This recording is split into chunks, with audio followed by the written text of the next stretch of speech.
Can I name this vehicle in 10 seconds? Let's go. Mercedes-AMG GLC 63 SE Performance 4MATIC Plus.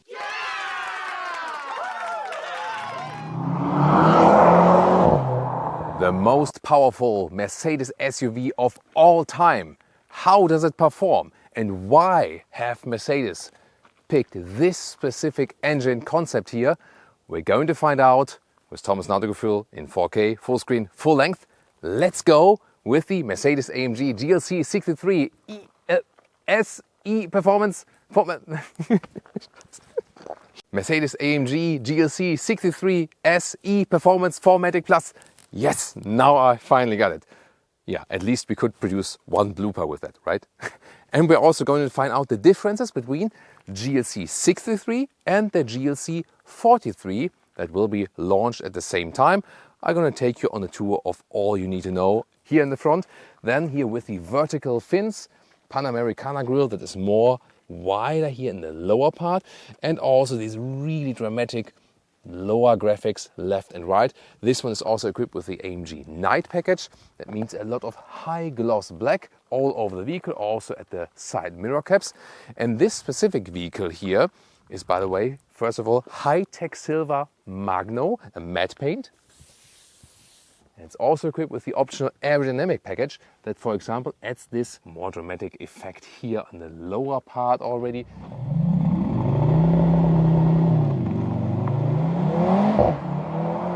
4.72 m or 186 inches is the length of a GLC, and here the AMG version start with 19-inch wheels for the 43 model and 20-inch for the 63 model. However, these here are the optional 21-inch wheels, even more massive, cool styling in the Spider AMG style, red brake calipers as contrast. And suspension-wise, it's interesting that they do not offer air suspension like in the previous generation or like they do in the current generation for the normal GLC. But here they always go as standard with an adaptive suspension without air. But then they say they have such a wide span between comfort and sportiness that they do not need the air suspension. Plus, here in the 63 they have the anti-tilt control and also now the rear axle steering in this generation. However, in the normal Mercedes GLC, up to 4.5 degrees in the opposite direction than the front wheels. Here it's limited to 2.5 degrees because they always equipped with wider tires, most obviously. So they're a little bit limited in the rear axle steering, and it steers in the opposite direction until 100 kilometers an hour or 60 miles an hour. That's a very high threshold indeed. Then it goes in the parallel direction. And with all of these different measures, actually, we're going to find out if it's really true that it does drive comfortable and super sporty at the same time. And will I miss the air suspension in the driving part? We're going to find out very soon. In the rear, very massive, especially towards the lower part, we'll have more high gloss black. And then Autogefühl fake exhaust alloy, because on the inside you can see, there you see the real exhaust and the outer tips are just for beauty purposes and more beauty purposes also here in the top part. And then you have an even larger spoiler here. It also serves aerodynamic purposes indeed, not only just for the beauty actually or for more aggressive look. It adds more downforce, yes. However, that also means higher consumption. Yeah, looks funny, my shadow in the vehicle, right? You always ask me about the regions where we are filming these vehicles. Of course, they are varying, especially also for you, that you have a lot of great images in the background. And this is one of my favorite regions in Spain, actually, the Montsant region of the Montsant Mountains. Also the so-called Priorat region, where they have a lot of wineries here and so on. So very beautiful, especially, you know, these mountains here. And yeah, as far as I've read, this actually former sea ground, actually, of course, you know, millions of years ago. But yeah, it's really beautiful, especially at the top of the mountains, and you have great roads here as well. Turning indicators in the front replaces the top daytime running light. That looks quite fancy, doesn't it? Turning indicators in the rear, well, it's right here. Not too bad, but not as cool as in the front, isn't it? And now just dream for a moment that this is your house and these are the two vehicles that are parking in front of your house. Okay, dream is over. Let's talk about the colors. This is here Patagonia red, also very striking red color. And this one here is Graphite Grey Magno, also here a matte paint. And talking about active aerodynamics, here in the front grille, both in the wide top part here and also in the lower part, it can be shut for better aerodynamics. In the lower part, we can even demonstrate that to you, because when you turn on the engine or turn it off, then directly opens or closes. In the upper part, that only works when you reach a certain threshold of cooling that is being needed or not. Key fob here with AMG logo, and also at the back part, it's really heavy, so good quality door closing sound. That doesn't sound too good, but once again the Magno paint, I love that, just to touch and feel it. Then inside of the doors, everything wrapped tightly, set a lot of high gloss black, and also this one button design here for the seat heating, for example, and for the memory seating. So design wise it looks cool, but then when you touch fingerprints and so on, it's actually not that cool then. Well, what's nice are these AMG entry badges, and also with the floor mats. And what I also love about, standard for the 63 version, here the microfiber steering wheel, at least at the sides. And then you have hashtag capacitive BS buttons on the steering wheel, also not that good to control. But then again, here when switching the driving modes, that is fairly easy. Then about the seats, you get a standard sport seat, and then you can optionally go for these performance seats. They are a little bit stiffer, but also have more bolstering at the side here then. So, it depends. So they hold you tighter, but they're also less comfortable. And usually standard would also be the Dynamica microfiber at the inside of the seats. This is here the optional animal skin pack. If you go for the microfiber, it's also giving you more comfort and more raciness at the same time. Then here, 189, 6'2", still a lot of headroom left. This one is the version here now without the panoramic roof. You could still go for one. And the steering wheel here goes up and down, in and out. Need some ignition for that. Ooh, here we go. And then we can also see how these drive selectors and so on are illuminated. They can also hear how the sound actuator plays together with the rear exhaust. Yeah, kind of a little bit weird, but while driving, actually it will be a different experience. It's coming up soon. Interior cockpit overview, vertical layout of the infotainment. Here we can get some carbon fiber deco element, that's fancy.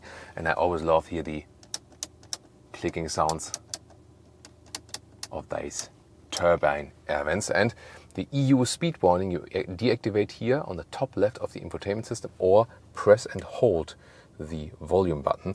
It's a new law actually, that new vehicles always get a warning chime with 3 chimes when you exceed the speed even by 1 km/h.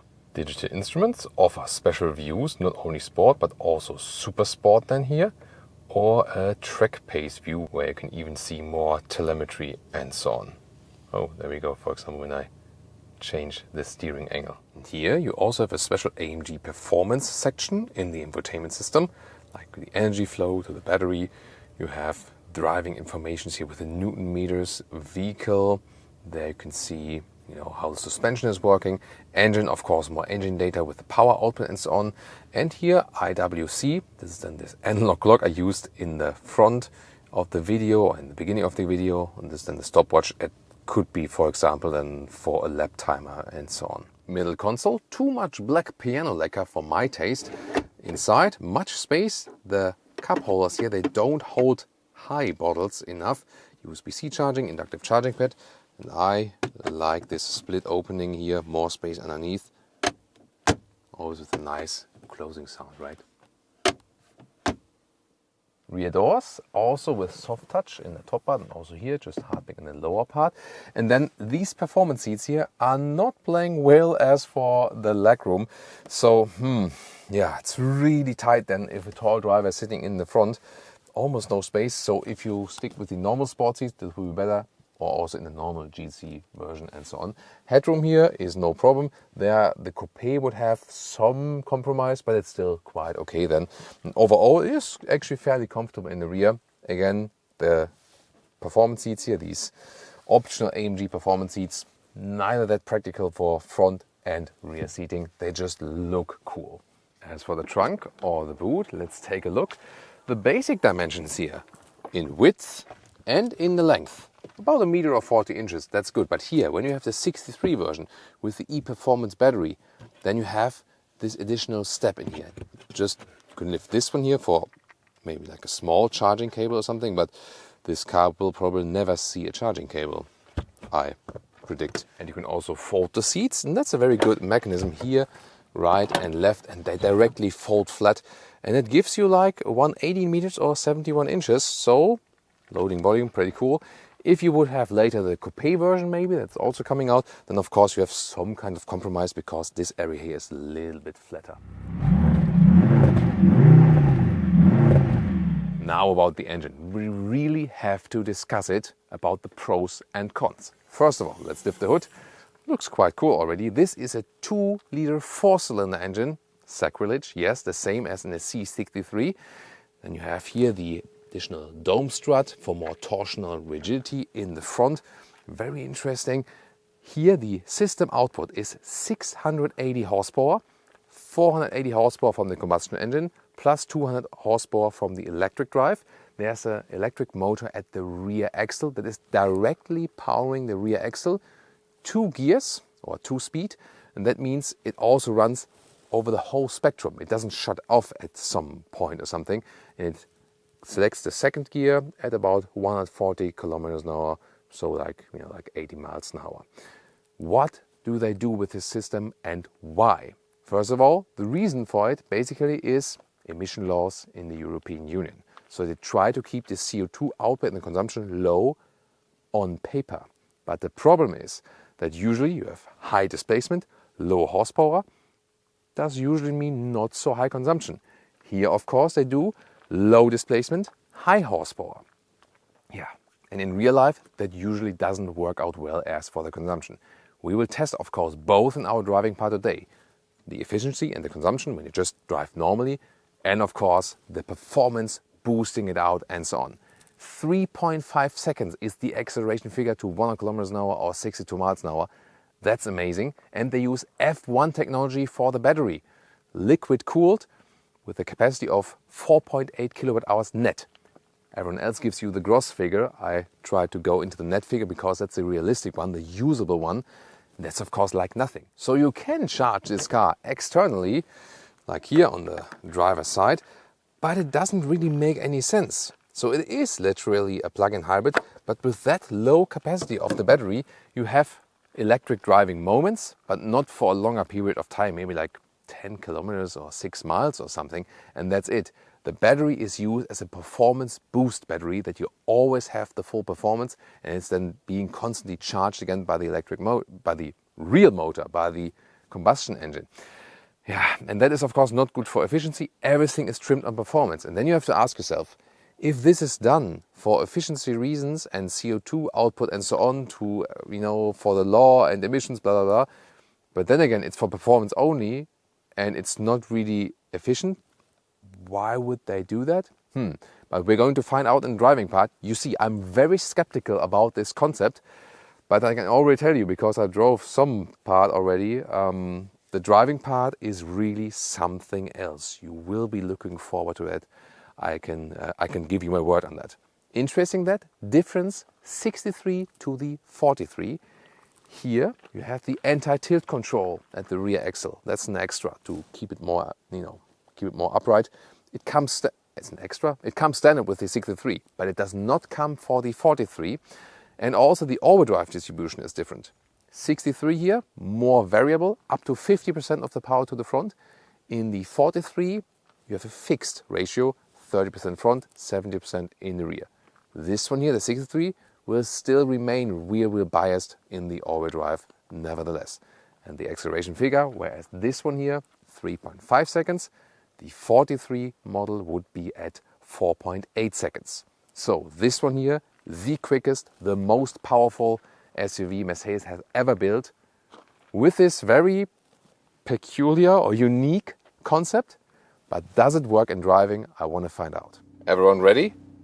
Launch control, acceleration, let's go.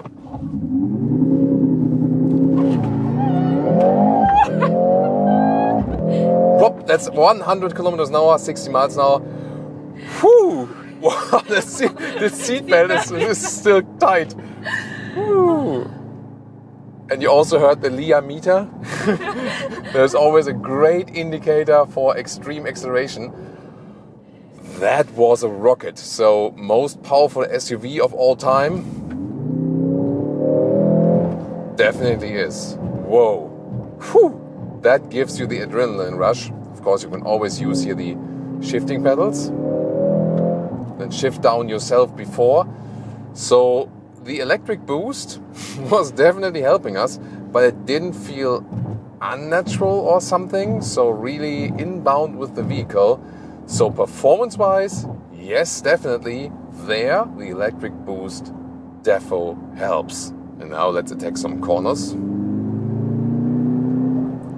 Sound actuator is actually recording the sound from the exhaust and then recording that bass line, so to speak, and then creating live the sound out of it. So it's not a direct recording, but it is the live source where they create the signal from it. And that's why it's also really aligned to what we do actually with the engine. You of course hear some crackles and pops from the exhaust itself really. Yeah, my favorite thing is really using the shifting pedals myself. This one here, the 63 model, also exclusively has the anti-tilt control, so the car stays more upright. It doesn't tilt at all.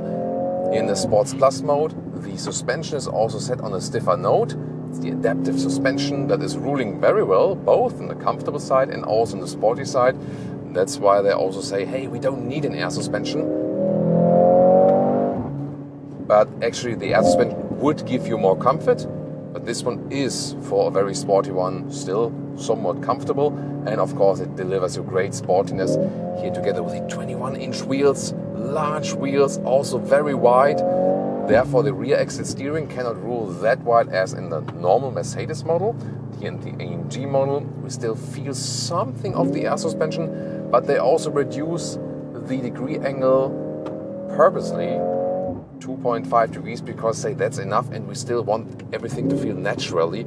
So yes, the normal Mercedes customer should have more flexibility when parking in and out. The AMG customer is supposed to have more natural feeling. And here I feel that the vehicle is super agile, but it doesn't feel unnatural from that rear axle steering, I have to say. And also this electric boost, they have integrated here very well. And I feel somehow that in the GLC it feels more natural than in the AMG GT 63, the 4-door we've driven on the racetrack, and also in the S63 with the 8-cylinder, for example. They also have this performance hybrid.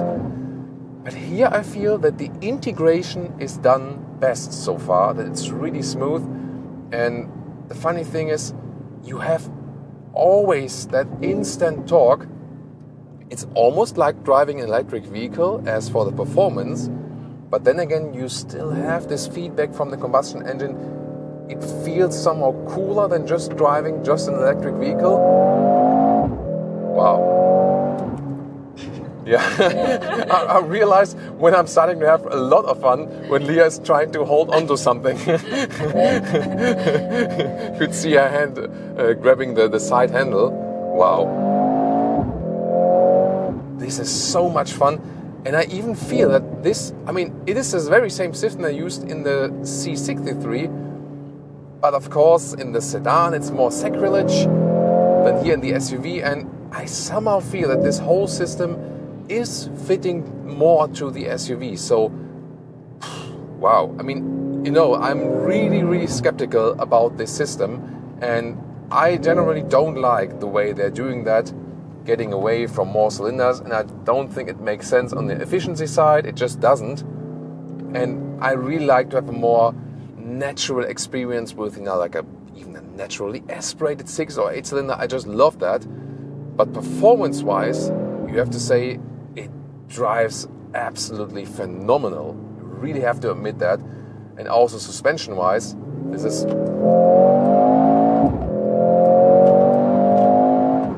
oh my gosh, holy moly, this is fantastic. I'm not sure if I ever had so much fun in a sporty SUV.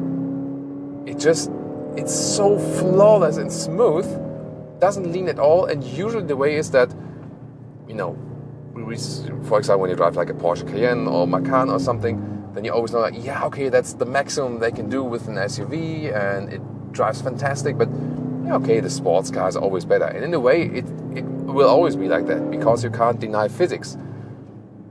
But the way this car engages you here, this SUV engages you for this kind of high body type is absolutely fantastic. The rear axle steering, by the way, switches to the parallel direction, then just, you know, like 0.7 degrees or something, when you drive more than 100 kilometers an hour or 60 miles an hour. That's a very high threshold. That means when I'm driving here quite slow, then the rear axle is really ruling with, you know, in the opposite direction than in the front wheels, just in the parallel direction above 100 kilometers an hour, 60 miles an hour. When you're driving really slowly or need to like use a roundabout in a city or something, then it really helps to reduce the turning circle still. And when you're going here, for example, for the comfort mode, then it drives also really silently, less actuation from the sound emulator. And of course, it can also drive pure electric. Then it depends on the speed as well. It switches actually to a second gear when you drive more than 140 kilometers an hour. So 2 gears for the electric motor that is always just powering the rear axle. And here, for example, when I don't need much power, I'm driving all electric. And indeed, due to this 2-gear system, we can always actually have the electric motor running. It doesn't have like a top speed that is separated from the rest of the top speed of the vehicle, for example. That's also a very interesting factor here. So this one can do both, drive all electric and silent, maybe have like a transition in the city or something. And as soon as you want to attack again, you just switch it here at the steering wheel. That's a very practical thing to do. And then you're ready to attack again.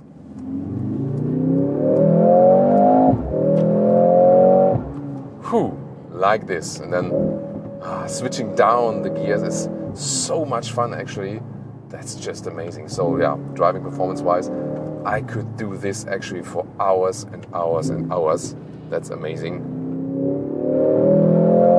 Even here, if you're a gear higher than you might need to be for optimum performance, I really like to, you know, have this sound experience. And then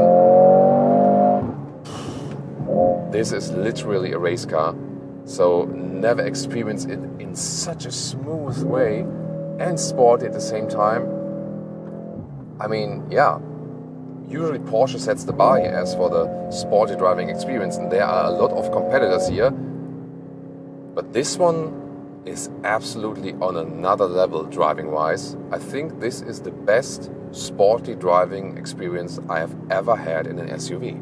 So why did they choose this performance plug-in hybrid concept?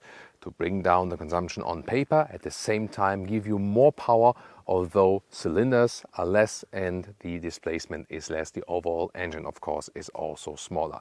So did it actually work? First of all, as for the efficiency, fuel consumption, when you're not driving in a performance way, so just cruise control, 100, 120 kilometers an hour, 60, 70 miles an hour and so on, even then around 11 liters on 100 kilometers, so like 21 mpg US, 25 mpg UK. And you might remember our recent GLC 300 episode, where we had a consumption of about 7.5 liters on 100 kilometers, more than 30 mpg US and more than 40 mpg UK. This is a massive difference, although it's both case a 2-liter 4-cylinder. So this engine here is incredibly inefficient.